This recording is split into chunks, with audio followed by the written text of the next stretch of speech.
EcoFlow delta 3। তো এটা আপনার কিভাবে জয়েন দিবেন সেটা সম্পর্কে বলবো। তো দেখুন, এই ডিভাইসটা একটা আইপিএসের মতো ব্যাকআপ দেয়। এই ডিভাইস দিয়ে নানান ধরনের ভারী যন্ত্র চালাতে পারবেন লং টাইম হিসেবে। লং টাইম ইউজ করার জন্য এই আইপিএস হিসেবে ব্যবহার করা যায়। তো আইপিএসের তো এটা ব্যাটারি থাকে, ব্যাটারিতে পানি ভরা লাগে, জায়গা লাগে অনেক। এই ডিভাইসটাতে পানি ভরার কোনো জটিলতা নেই, অল্প জায়গাতে ফিটিং হয়ে যায়। সম্পূর্ণ আইপিএসের একটি আপডেট একটি ডিভাইস। এটা অল্প জায়গাতে ব্যাটারি, লিথিয়াম ব্যাটারি দেওয়া আছে ভেতরে।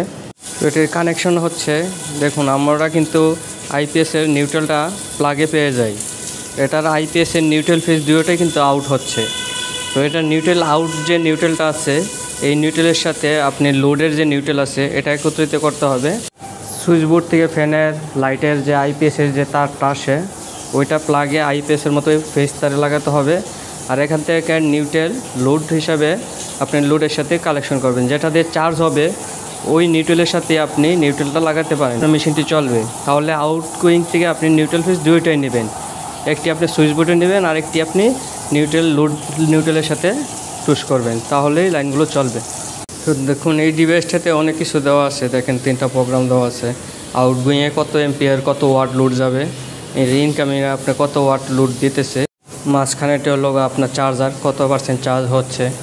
তো খেয়াল রাখবেন যে এই নিউট্রালটা আপনি আপনার লোড তারের সাথে নিউট্রাল বা আইপিএস যেখানে চার্জ দেবেন সেখানেও আপনি নিউট্রালটা লাগাতে পারবেন, তাহলে আপনি লাইনটা নিতে মনে রাখবেন। এটা আউটগোয়িং কিন্তু নিউট্রাল ফেজ দুইটাই নিতে হবে।